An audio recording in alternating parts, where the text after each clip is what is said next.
Hasil rekapan atau rangkuman dari beberapa pertemuan mata kuliah pendidikan kewarganegaraan. Pertemuan pertama tentang Pancasila sebagai sistem filsafat. Lalu, pertemuan kedua oleh kelompok 1 tentang Pancasila dalam arus sejarah perjuangan bangsa. Menjelaskan tentang periode pengusulan yang isinya mengenai Jepang yang memberikan kemerdekaan kepada Indonesia karena membantu melawan sekutu pada tanggal 7 September 1944. Lalu dibentuknya BPUPKI untuk segera memproklamasikan kemerdekaan Indonesia sampai dibubarkannya BPUPKI dan dibentuknya PPKI hingga pada 17 Agustus 1945 Insinyur Soekarno selaku Presiden Republik Indonesia memproklamasikan kemerdekaan Indonesia dan Pancasila resmi disahkan dalam pembukaan Undang-Undang Dasar 1945. Lalu pertemuan ketiga oleh kelompok 2 tentang ideologi Pancasila sebagai dasar negara. Menjelaskan tentang ideologi Pancasila sebagai dasar membangun negara hukum dan fungsi Pancasila sebagai norma dasar dalam sistem hukum Indonesia. Lalu, pertemuan keempat oleh kelompok 3 tentang Pancasila sebagai sistem moral dan etika di masyarakat atau civic virtue yang menjelaskan tentang konsep moral dan etika Pancasila sebagai sistem etika dan moral dalam bermasyarakat atau civic virtue.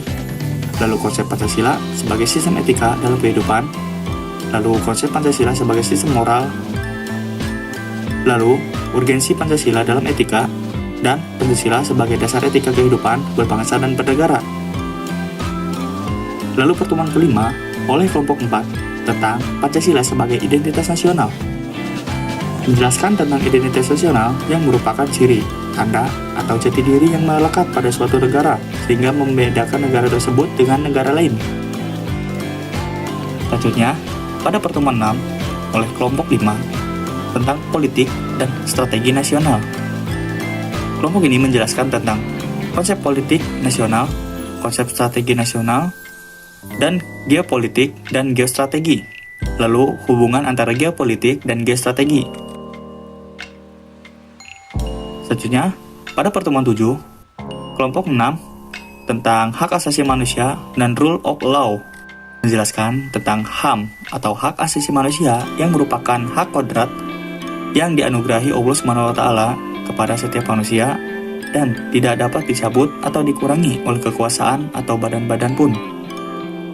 Hak-hak diberikan Allah itu bersifat permanen, kekal, dan abadi, tidak boleh diubah-ubah atau dimodifikasi. Lalu pada pertemuan 9, kelompok 7, tentang demokrasi konstitusional Indonesia dan implementasinya. Kelompok ini menjelaskan tentang demokrasi konstitusional, kekuasaan dan hak minoritas, dasar dan budaya demokrasi, konflik, mufakat, konsensus, dan disensus. Lalu pada pertemuan 10, oleh kelompok 8 tentang hak dan kewajiban negara atau civic responsibility. Kelompok ini menjelaskan tentang hak dan kewajiban warga negara, yaitu tanggung jawab warga negara merupakan suatu kondisi yang mewajibkan seseorang warga negara untuk melakukan tugas tertentu.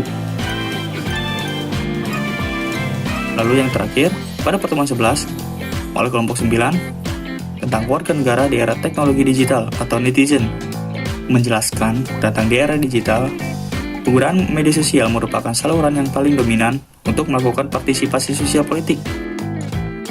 Lalu, pada pertemuan 12, oleh kelompok 10 tentang Pancasila sebagai pengembangan ilmu.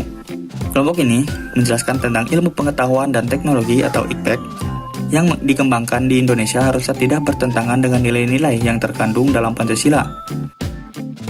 Ini dia beberapa catatan yang saya rangkum di kertas folio dari mulai pertemuan pertama,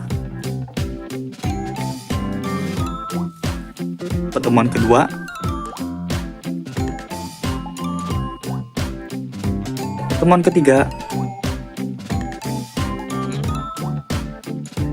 pertemuan keempat,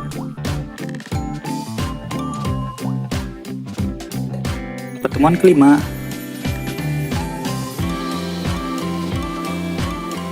pertemuan ke-6, dan pertemuan ke-8.